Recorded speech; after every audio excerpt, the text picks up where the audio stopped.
सीतामढ़ी की पहचान हमेशा माँ सीता की जन्मस्थली से तो होगी ही, लेकिन चर्चा यहाँ की राजनीति की भी कर लेते हैं।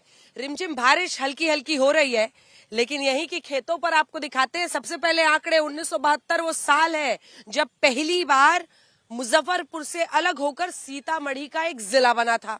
तब से लेकर अगर आप देखिए तो साल 2009 के बाद से, मतलब 2009 से ही लगातार यहाँ पर एनडीए का ही सांसद रहा है। लेकिन विधानसभा में देखिए स्थिति क्या है।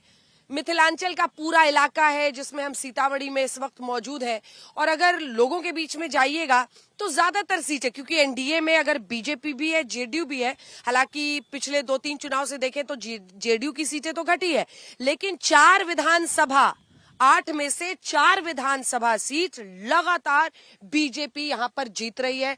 तो 4 सीटें बीजेपी की झोली में पिछली बार भी गई थी 2020 के चुनाव में, 2 सीटें लेकिन जेडीयू की झोली में, और 2 सीटें आरजेडी ने जीती थी। कांग्रेस नहीं जीत पाई। लेकिन इस बार भी मुकाबला दिलचस्प है, क्योंकि यहां पर जानकी धाम पर पूरी बाजी लगा रही है इस वक्त भारतीय जनता पार्टी। बड़े बड़े नेता यही दावा कर रहे हैं, लेकिन वहीं पर क्या है विपक्ष का यहाँ पर एजेंडा। लोग 10,000 रुपए जो औरतों को मिल रहे हैं उस पर क्या कह रहे हैं, महिलाएं क्या कह रही हैं, जो युवा हैं वो क्या सोच रहे हैं, तेजस्वी यादव ने जो नौकरियां देने का वादा किया है उस पर लोगों की क्या राय है। आइए लिए चलते हैं आपको शहर में, लेकिन उससे पहले जल्दी से दिखा देते हैं कि कैंडिडेट्स, क्योंकि परिहार 8 में से वो सीट विधानसभा की इसी सीतामढ़ी में जहां पर दिग्गज 2 आमने सामने हैं।